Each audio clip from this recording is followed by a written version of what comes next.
இந்த புதினா கொத்தமல்லி தொக்கு இது பண்றதுக்கு ஒரு 250 கிராம் புதினா கொஞ்சம் பிஞ்சான தண்டும் കൂടി ഇത് ചേർത്തിருக்கு ബാക്കി ഇലയെല്ലാം ആഞ്ച് നന്നാക്കി വെച്ചിക്കരുത് ഒരു 250 ഗ്രാം അതേ അളവുക്ക് തന്നെ കൊത്തമല്ലി മല്ലിയില വന്ന് അതോട് വേര് മട്ടും കട്ട് ചെയ്ത് കളയരുത് തണ്ടും ഇലയും എല്ലാമേ എടുത്തുக்கலாம் അപ്പോൾ ഇത് രണ്ടും ക്ലീൻ பண்ணி വാഷ് பண்ணி എടുത്തു വെച്ചിക്കരുത് ഇനി ഇതൊരു മസാല പൊടിക്കണം അതുക്ക് എന്നെല്ലാം ചേർക്കലാംന്ന് പാർக்கலாம்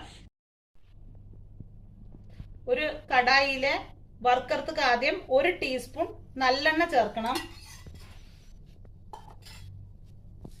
ഇത് വന്ന് 100 ഗ്രാം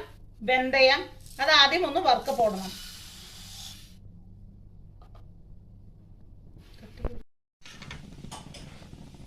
நம்ம கடாயில 100 கிராம் வெந்தயம் போட்டிருக்கோம் அது ஒரு 70% ഫ്രൈ பண்ணியாச்சு ഇനി ഇതിൽ ചേർക്കേണ്ടത് ഒരു 100 ഗ്രാം ജീരകമാക്കും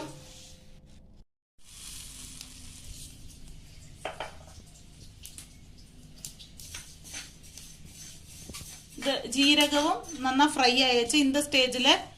ഒരു ടേബിൾ സ്പൂൺ ഇല്ലെന്നാ ഒരു 50 ഗ്രാം കടുക് ചേർക്കരുത് ഞാൻ ഇങ്ങനത്തെ തൊലി കളഞ്ഞ വെള്ള കടുകാക്കും ചേർക്കറേ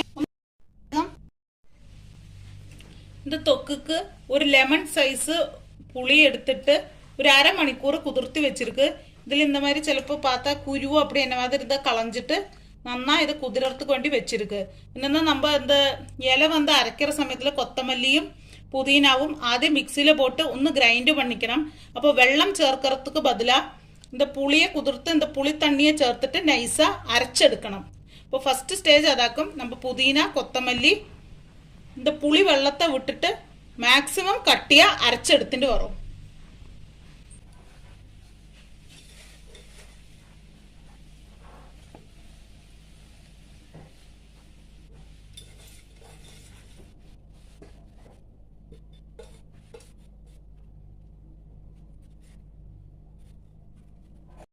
നമ്മൾ എടുത്തു വെച്ച പുളിത്തണ്ണിയോട് പകുതി ഇതിൽ ചേർത്തിട്ട്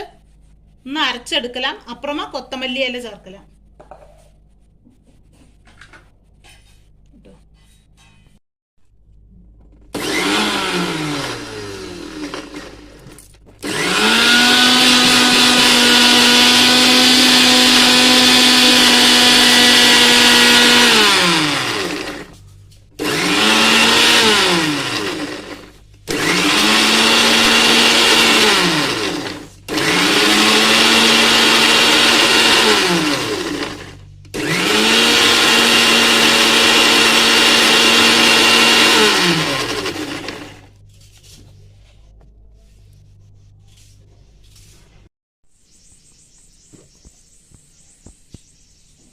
പുതിന കൊത്തമല്ലി പേസ്റ്റ് റെഡി ആയാച്ച്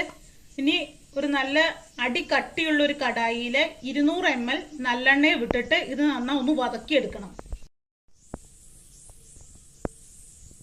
ആദ്യം 100 ml ചേർക്കരുത് கொஞ்சம் കഴിഞ്ഞ് അത് നന്നാ அந்த എണ്ണയെല്ലാം അബ്സോർബ് பண்ணிനെ പിന്നെ ബാക്കിയുള്ള 100 ml ചിലപ്പോൾ തേവയാന கொஞ்சம் കൂടി ചേർത്ത് കൊടുക്കേണ്ടി വരും